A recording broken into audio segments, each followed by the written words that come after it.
Okay, let's get this started. What I'm about to tell you involves the way information is spread. And it will look like I'm talking about myself, but I'm not. Unfortunately, that's the way ideas are passed through people, from people to people. So bear in mind that everything I'm about to tell you came to me from others. And I want to pass them on to you. So today I'd like to tell you a story. It's a story of a movement, a story of an idea, actually, a simple yet powerful, unstoppable idea.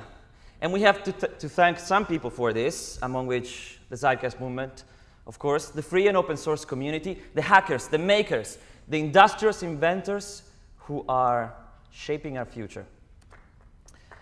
And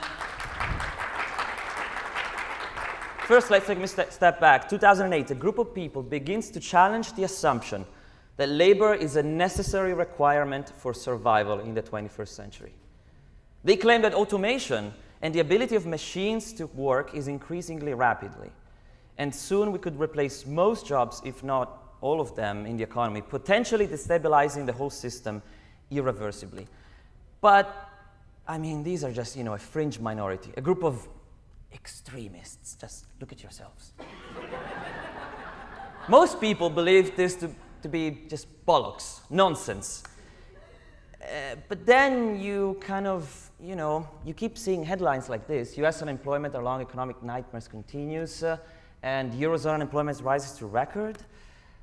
And then I have what I call the Kodak story, or the Kodak moment, the once undisputed giant of the photography industry, 90% of the global market in 1976, 145,000 employees in 1984.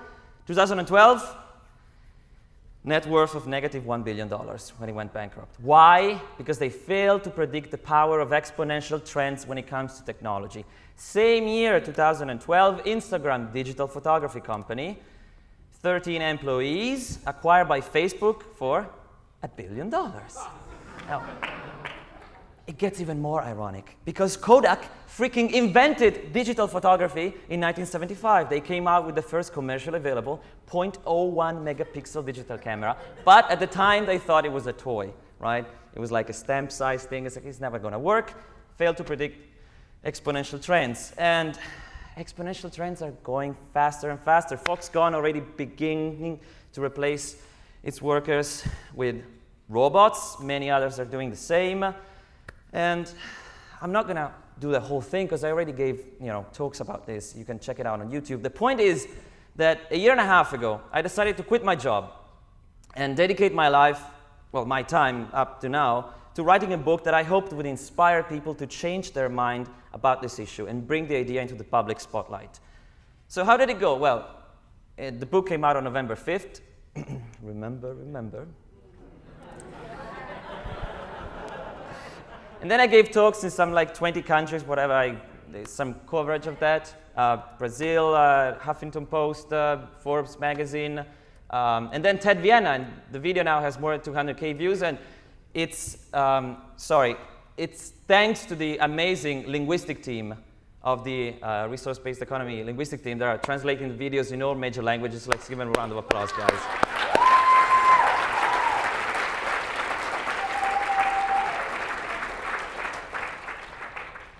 So then the topic started to pick up in the mainstream. I'll just give you a couple of examples. Paul Krugman, Nobel Prize in Economics, open-ed columnist for New York Times. Here are some of the articles he wrote. Robots and robber barons, and then the rise of the robots, just a month later. And then here, Jeremy Warner, assistant editor of Daily Telegraph, one of Britain's leading business and economics commentator. Our robotic revolution is just beginning to gather steam. Next, Cory Doctorow, co-editor of Boing Boing. Robots are taking your job and mine, deal with it. And finally, there is my book, Robots Will Steal Your Job, But That's Okay. And here is 2 months later, Wired magazine cover, robots will take your job and you'll be glad they did. Now, some have suggested that Wired magazine copied, my book and the cover and the, you know what? Frankly, I don't know and I don't care, okay? That's not the point. The point is that you shouldn't get attached to your stuff because guess what? It's not your stuff. It's ideas, okay? Once they're out there, they're not yours. Ideas are spreading, that's what matters. So, and why do I think that? Because ideas speak loudly. They speak louder than myself, louder than any single one of you, louder than anyone else. Because you see, and I quote, "Beneath this mask there is more than flesh. Beneath this mask there is an idea, and ideas are bulletproof."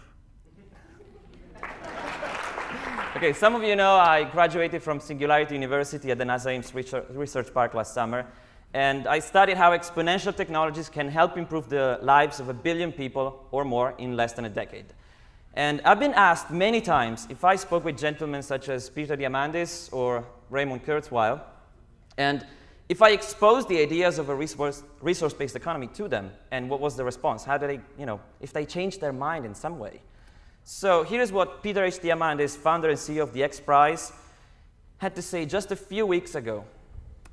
The median wage is now dropping, adjusted for inflation, and most people looking at it, most economists looking at it, find that it's no longer globalization that's causing the median wage to drop. It's actually technological change.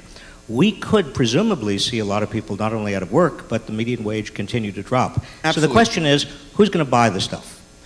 It's a fascinating question. Let me answer it in two parts. One, a friend of mine, an SU alumnus, just wrote a book, which I love. The title is "Robots Will Steal Your Jobs, But That's Okay."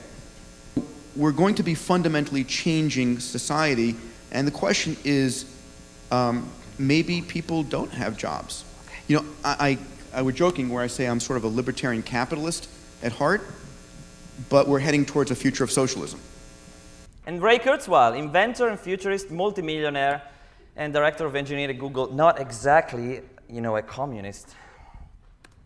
Will actually achieve the goals of communism, to each according to their need, from each according to their ability, through this combination of open source information and with these nanotechnology assembly.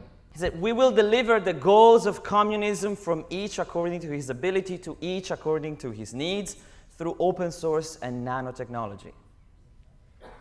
Now, reality check, okay? Come on, let's be realistic. I am not personally responsible for changing anybody's mind. Okay, I am mostly irrelevant. I'm nobody. Yet, things are changing. People are talking. And why? Because of the power of ideas. I didn't come up with this stuff. I was preceded by a lot of people. Like, I don't know, some guy called Aristotle, 2,400 years ago. And I was inspired by many extraordinary individuals, the great men and women that I pay a tribute to. And they were inspired by others as well, all the way down, like turtles. As Isaac Newton once said, we stand on the shoulders of giants, which is what he was doing when he adapted that saying from Bernard de Chartres. As Kirby Ferguson states in his most excellent series, Everything is a Remix, the interdependence of our creativity has been obscured by powerful cultural ideas, but technology is now exposing this connectedness. And the most dramatic results can happen when ideas are combined, or as Matt Ridley puts it, when ideas have sex. By connecting ideas together, creative leaps can be made, producing some of history's biggest breakthroughs. And ideas don't belong to anyone. They are free. And we are vehicles for these ideas. Or even better, we are wonderful remix machines. As my friend Jason Silva says, ideas are like organisms. They replicate. They have infectivity and spreading powers.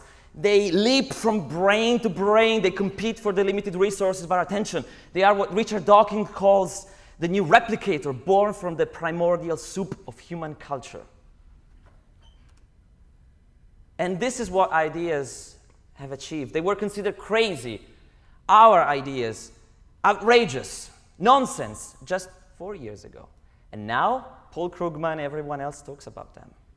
They have become a cultural meme, effectively. Now, where do we go from here? I think we have very different futures ahead of us. And depending on the choices we make today, from now on, just like with the issue of technological unemployment, people have a really hard time imagining what tomorrow could be like until it happens. And then it was obvious, everybody knew all along. And just like that, we have amazing individuals spreading ideas. The First Civilization, a free book about a resource-based economy up on the TZM blog. Waking Up, an open-source collaborative movie about a positive future for humanity. And this is just with respect to the Zeitgeist movement. There are a lot more groups also working towards the same basic goal, that we need to come together.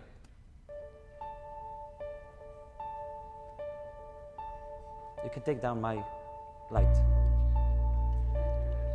There is an entire universe of people out there, countless others, spreading ideas of a positive future. You might call them dreamers, or crazy. You might say that what they're doing is never gonna work, and that we're doomed to fall to our primal instincts.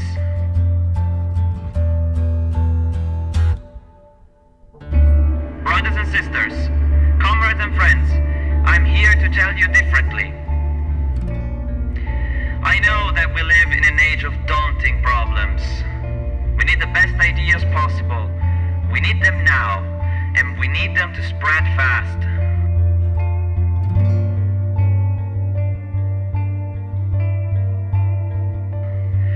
The common good is a meme that was overwhelmed by the seductive mirage of blind profit and intellectual property. But it needs to spread again. If the meme prospers, our laws, our norms, our society, they all transform. This is social evolution, and it's not up to governments, it's not up to corporations, and it's not up to lawyers. It is up to us. We are the children of 1,000 generations of this human race, and we have come this far not to be subjected to imperialism, conflicts, and deprivation. We are meant for something great.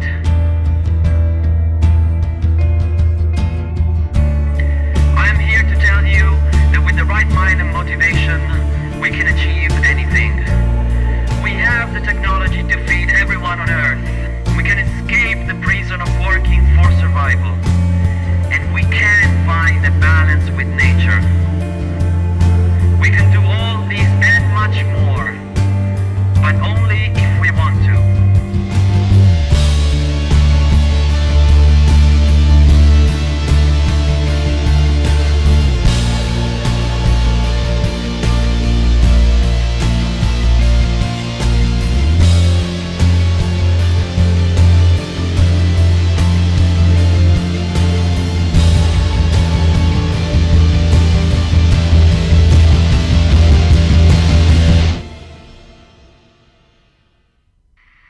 And now, go and do something amazing.